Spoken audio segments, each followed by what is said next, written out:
baixa cobertura vacinal de 73% da população imunizada contra a gripe.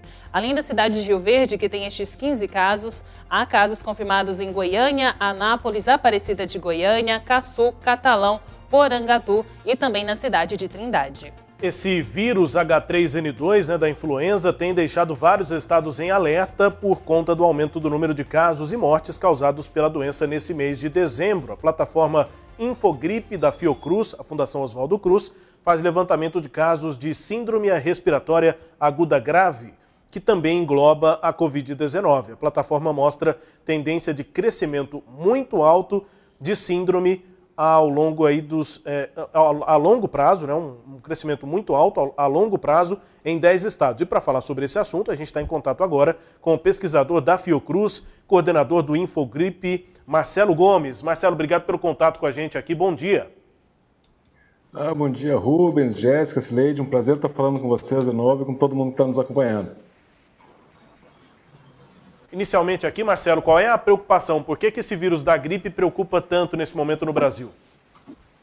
Bom, tem uma combinação de fatores aí, que nos leva a essa situação de preocupação. A primeira, óbvio, que o vírus influenza, e o influenza A, particularmente, do qual o H3N2 faz parte, historicamente é um vírus que a gente se acostumou muito com ele, o vírus da gripe, mas ele é sim um vírus que todo ano causa um número importante de internações e até mesmo de mortes.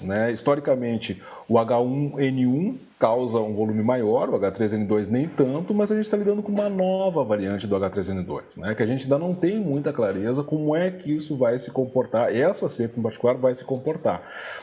E não bastasse isso, a gente ainda está vivendo a epidemia de Covid, e com a Ômicron chegando, se estabelecendo e avançando no nosso país. E aí a gente corre um risco de viver uma epidemia simultânea, tanto de vírus influenza, por conta do H3N2, quanto da Covid novamente voltando a ganhar força no país. E isso pode gerar um cenário novamente de uma pressão muito grande, principalmente por leitos hospitalares.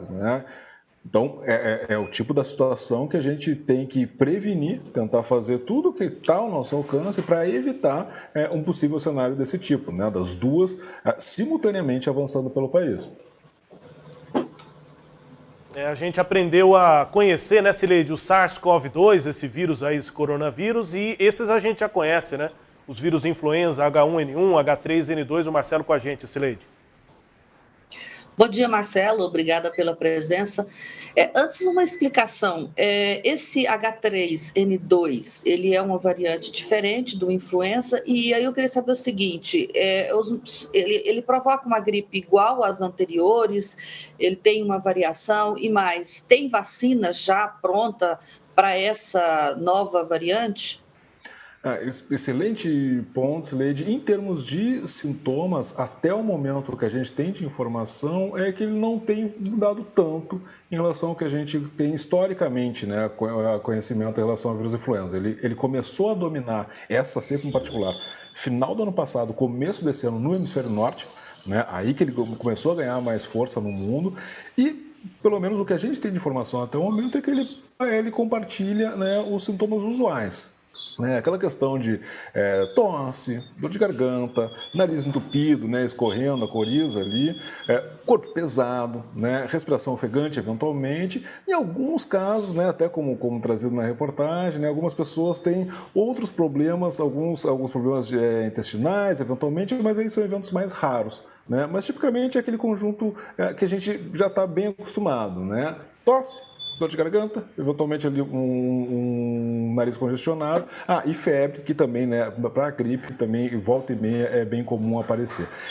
Em relação à vacina, por ser uma variante relativamente nova, que surgiu, como eu disse, no final do ano passado, começo desse ano, a vacina que a gente tem hoje, infelizmente, essa cepa do H3N2 não está coberta. A vacina que a gente tem disponível, ela tem uma cepa do H1N1, uma cepa do H3N2, que é a variante Hong Kong, porque era até então a que estava dominando, e uma variante do influenza B. A cepa Darwin do vírus influenza H3N2, que é a que está nesse momento circulando, predominando, ela já está presente na formulação da vacina da gripe que vai ser disponibilizada no ano que vem. Então a formulação 2022 da vacina da gripe já inclui essa variante. A de 2021, infelizmente, não tinha, então realmente a gente tem uma perda aí de efetividade dessa vacina para essa cepa, não chega a ser zero, mas é significativamente mais baixa. Tá? Por outro lado, quem ainda não se vacinou, buscar a vacina da gripe continua sendo importante, porque ainda que tenha uma proteção reduzida para essa variante do H3N2, ela vai continuar protegendo ainda contra o H1N1 e contra o influenza B. Então a gente forma pelo menos uma barreira para não deixar esses outros também aproveitarem o momento atual de relaxamento, né, das autoridades, da população em relação aos cuidados e também se somar, né, porque aí a gente vai criando um cenário, né, ou pelo menos deixando o caminho fértil para criar um cenário, né, que pode gerar um impacto cada vez maior. Né? Então se a gente conseguir pelo menos segurar o H1N1 e o influenza B com a vacina que hoje está disponível, isso tem sim um valor muito importante para a nossa proteção, né, coletiva. Marcelo, a gente está no momento aí de aumento dos casos de gripe. Vocês estão detectando isso ou está dentro da normalidade? Olha, Sileide, a gente infelizmente está no momento que, assim como tu comentaste no bloco anterior, né, que o estado de Goiás está sofrendo com um apagão de dados do Ministério da Saúde, o sistema Infogripe também. Né? A gente também recebe semanalmente os dados do Ministério da Saúde para fazer a atualização do cenário, né? E aí agora, que é justamente um momento crucial, né? Até porque a gente precisa saber, conseguir diferenciar aonde que está tendo aumento de casos por conta da Covid, aonde está tendo aumento de casos por conta da influenza, aonde eventualmente os dois voltaram a ganhar força, né? E a gente está aqui meio de olhos vendados, mais ou menos, né? O que a gente tem é a informação até o começo desse mês, né? Justamente a virada novembro, dezembro, e aí a gente observou, diversos estados estavam ali, quando a gente observa as últimas 3 semanas e últimas 6 semanas, né? Então, fundamentalmente ao longo do mês de novembro, diversos estados voltaram a observar um sinal ali de tendência de crescimento no número de novos casos de internações, né? Que são as síndromes respiratórias agudas graves, e em alguns deles, né? Principalmente no Rio de Janeiro, já estava muito claro que sim, aquela tendência de aumento tinha já uma forte influência da epidemia de gripe no estado do Rio de Janeiro. Nos demais, como era um dado ainda recente, a gente ainda não tinha ali no sistema resultado laboratorial associado, né? Porque isso leva um tempo até ser atualizada essa informação. Então, o que aconteceu no final de novembro, a gente ainda não tem esse desenho exatamente de quais eram os vírus respiratórios que estavam levando àquela situação, e desde então a gente está sem atualização. Então, a gente está num cenário que a gente fica dependendo muito dos relatos da ponta, né, de cada município, de cada estado, da sua vigilância pontual, para saber de informações ali diretas, né, o que está sendo detectado com mais frequência nessas vigilâncias. Né? E, claro, está longe de ser a situação ideal. É para isso que a gente tem um sistema nacional centralizado, para que a gente justamente possa fazer essas análises de maneira sistemática. Então, a gente está enfrentando esse momento justamente agora, é extremamente preocupante e extremamente infeliz. Nos deixa numa situação que a gente está vendo que o mar está meio agitado, mas a gente não sabe exatamente por quê, né? Isso realmente tem um impacto muito grande.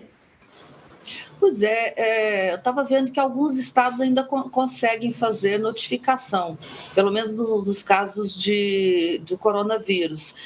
Outros estados não. Goiás, como eu disse, está desde o dia, a última atualização ocorreu no dia 9 de dezembro, e desde então nenhuma atualização. No entanto, o dado geral do país de ontem foram de 49 novos óbitos, sinal de que alguns estão conseguindo atualizar.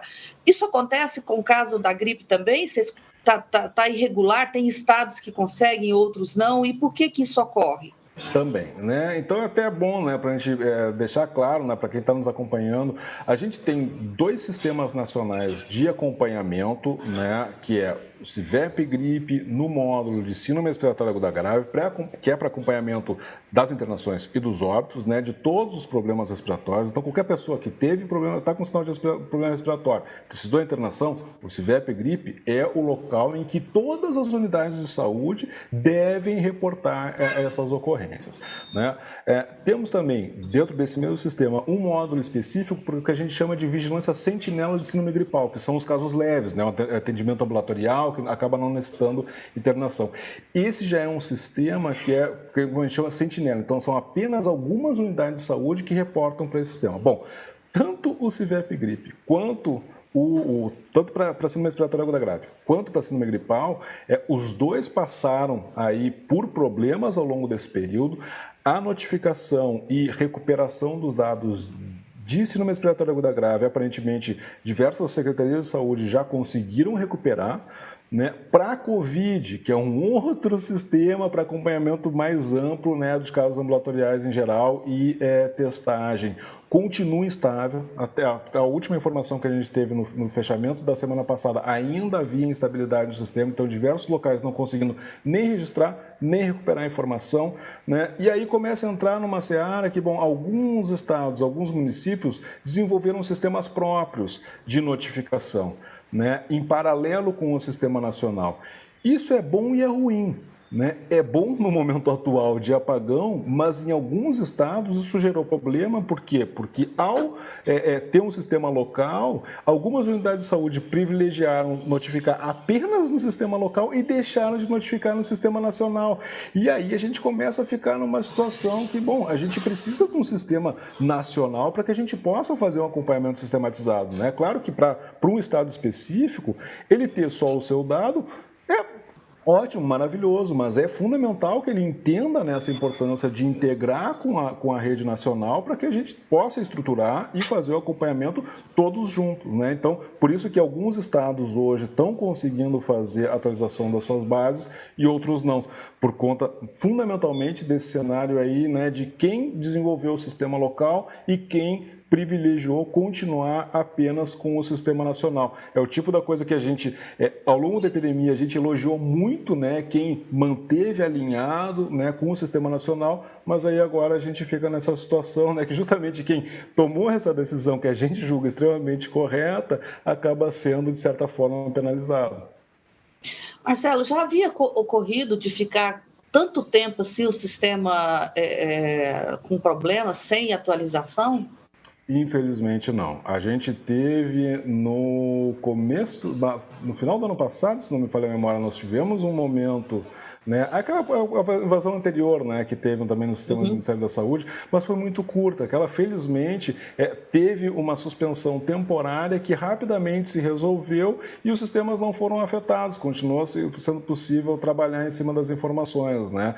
Essa que, infelizmente, a gente já está aí há mais de uma semana, né? E, de novo, insisto, num momento extremamente crucial. Né? Então, realmente, é uma situação que, claro, nem sempre a gente consegue se preparar para tudo, né? A gente entende isso. Agora, ficar tanto tempo às cegas, porque essa que é a situação que nós estamos vivendo em muitos locais, não dá, né? E o prejuízo é um prejuízo de saúde pública, é um prejuízo que é medido em internações, eventualmente em vidas, quer dizer, é um preço muito alto a se pagar, né, por uma situação que, olha, é fundamental que a gente tenha, né, toda a organização aí de TI, né, da área de informática, da Secretaria do Ministério da Saúde, enfim, para que esse tipo de ocorrência, né, quando eventualmente venha a acontecer, ela possa ser normalizada ou pelo menos separada de certa forma, né, para a gente conseguir manter a informação circulando o mais rápido possível. Realmente é extremamente prejudicial, né? E de certa forma, aquela coisa, né? A gente fica meio receoso de usar palavras fortes, mas realmente é uma situação que não pode acontecer, né? Não dá para a gente viver uma situação dessa, porque, de novo, nós estamos falando de pessoas, de vidas, né? A gente precisa dessa informação para justamente a gente possa levar para a população, bom, o que eu preciso fazer, cada um de nós? Eu estou num momento que eu preciso me cuidar mais, eu tenho que voltar a tomar diversas medidas que eu já tinha relaxado ou não? São justamente essas informações que vão trazer esse posicionamento, né? Esse embasamento para a população entender, até para avaliar se o seu prefeito, o seu governador e o governo federal estão tomando as medidas adequadas para o momento epidemiológico que cada localidade está vivendo. Marcelo, existe uma previsão do Ministério da Saúde para vocês sobre a recuperação e o retorno do funcionamento do sistema? Olha, o último posicionamento que nós tivemos, né, era que havia uma expectativa de que talvez ao longo deste final de semana a gente poderia ter novidades, mas isso infelizmente acabou não se confirmando. Então a gente continua numa situação de expectativa, mas sem um prazo, né, sem um horizonte bem definido de, olha, podem esperar que até tal dia isso deve já estar normalizado. Não, a gente está numa situação que todo dia a gente vai ali conversando, tentando buscar informações para entender como é que está, como é que não está, mas ainda sem esse acesso a uma previsão mais bem estabelecidas, vamos dizer assim, né, com mais segurança. Infelizmente, não. A gente está esperando. Bom, antes do apagão de dados, os registros de síndrome respiratória grave, os dados haviam diminuído na proporção que os casos de Covid também diminuíram no país?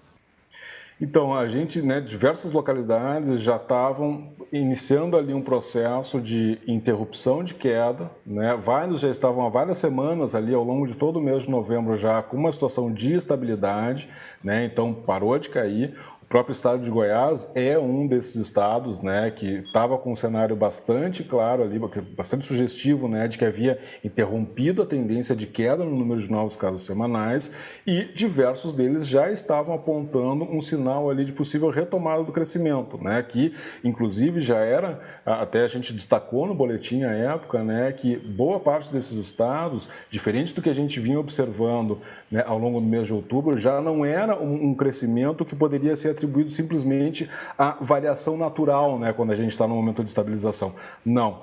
Boa parte desses estados já estavam com indício ali de que realmente era ainda um processo inicial, lento, mas bastante claro, né, de que já vinha mantendo uma tendência de crescimento no número de novos casos semanais. Quem mais chamava atenção até aquele momento era o estado do Rio de Janeiro. O sinal era bem mais forte já e bastante claro, né, de uma retomada forte do crescimento. São Paulo era outro estado que também apontava ali uma situação um pouco mais clara, enfim.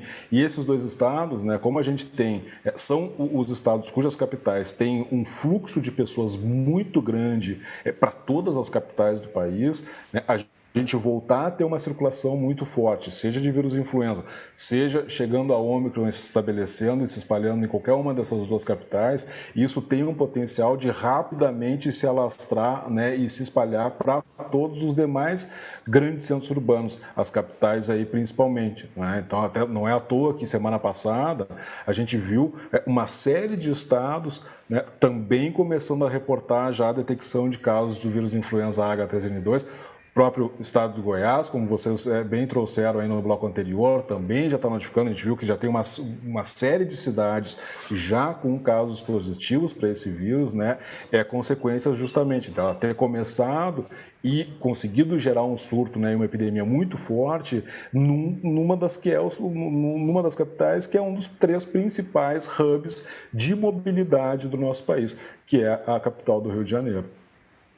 E aqui em Goiás, a primeira a notificar foi Rio Verde, que é um centro do setor do agronegócio, né? Então, é um município também economicamente forte e a gente não tem muito...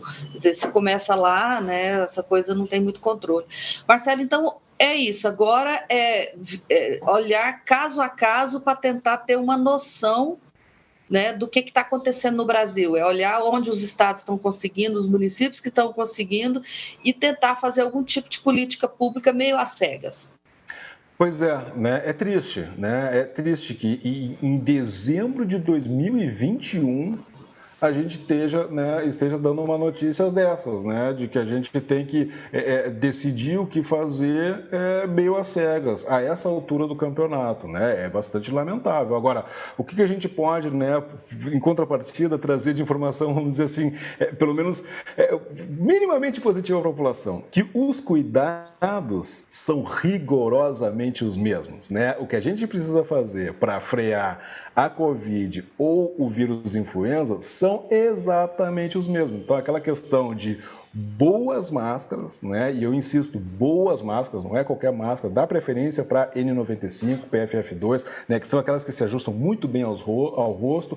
Se só tiver máscara de pano, cuidar que ela não seja frouxa e fazer um esforço de ir numa farmácia, comprar as máscaras cirúrgicas para botar por baixo da máscara de pano. Isso vai melhorar bastante. A vacinação, óbvio, quem já tomou a primeira dose, que busque a segunda dose quando chegar a sua vez, não deixe de tomar a dose de reforço, né? E, de novo, né, no momento atual, infelizmente, grandes festas, grandes reuniões, novamente, não é aconselhável. Então, principalmente agora nas celebrações de final de ano, dá preferência para pequenas reuniões com relativamente poucas pessoas e, se possível, que seja em local aberto. Se tiver que ser em local fechado, que esteja muito bem ventilado, então janelas abertas, se possível portas abertas, para fazer a circulação adequada do ar, para não ficar aquele ar ali fechado dentro do ambiente, porque aí o risco de infecção acaba sendo muito maior. Tá? Os cuidados são os mesmos. Tudo aquilo que a gente aprendeu ao longo da epidemia de Covid funciona agora também para o vírus influenza. Rubens. É isso, Marcelo. Obrigado pelo contato com a gente aqui na Sagres. Um abraço. Bom fim de ano, como você disse, aí, com prudência, enfim, boas festas e que seja um bom 2022 pra gente. Obrigado, Marcelo. Bom dia. Bom dia, um grande abraço. Foi sempre um prazer falar com vocês. Tchau, tchau. Tchau, tchau.